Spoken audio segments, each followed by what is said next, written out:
चंदगडला वनकर्मचाऱ्यांना चकवा देण्याच्या नादात एक जखमी तर एक जण फरार। त्यांच्यावर कारवाई सुरू असतानाच अन्य 4 शिकारी वनविभागाच्या जाळ्यात। 2 वेगवेगळ्या गुन्ह्यात झाली 6 जणांवर कारवाई। भेकराची शिकार करून परतणाऱ्या दोघांना गस्तीवरील वनकर्मचाऱ्यांनी हटकताच एक जण पसार झाला तर गाडीवरील एक जण रस्त्यावर पडून गंभीर जखमी झाला।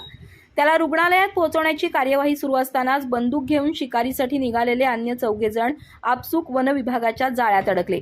सोमवारी मध्यरात्री घडलेल्या या घटनेत 2 वेगवेगळ्या गुन्ह्यात 6 जणांवर गुन्हे दाखल करण्यात आले। त्यापैकी 4 2 दिवसाच्या कोठडीत रवानगी झाली। एकाला रुग्णालयात दाखल करण्यात आलं तर एक फरार आहे। याबाबत मिळालेल्या माहितीनुसार चंदगड वनविभागाचे कर्मचारी मरणहोळ मार्गावर रात्री गस्त घालत होते। त्यावेळी भरमू नरसू पाटील हा निटूर येथील 38 वर्षीय इसम अन्य एकासह दुचाकीवरून भेकराची शिकार घेऊन जाताना आढळला। कर्मचाऱ्यांना पाहून त्याचा साथीदार पसार झाला, मात्र चकवा देण्याच्या नादात पाटील हा गाडीवरून पडून गंभीर जखमी झाला। त्याच्याकडून शिकार केलेले भेकराचे शव, बंदूक, 6 जिवंत आणि 2 रिकामी काडतुसं, 2 बॅटऱ्या, लायटर, चाकू आदी शिकारीचं साहित्य जप्त करण्यात आलं।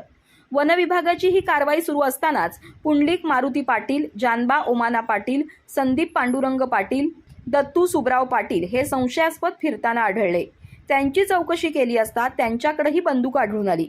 शिकारीच्या उद्देशानं फिरत असल्याच्या संशयावरून त्यांच्यावर गुन्हा दाखल केला। त्यांची रवानगी 2 दिवसाच्या कोठडीत झाली, तर भरमू पाटील याच्यावर गडिंग्लज येथील रुग्णालयात उपचार सुरू आहेत।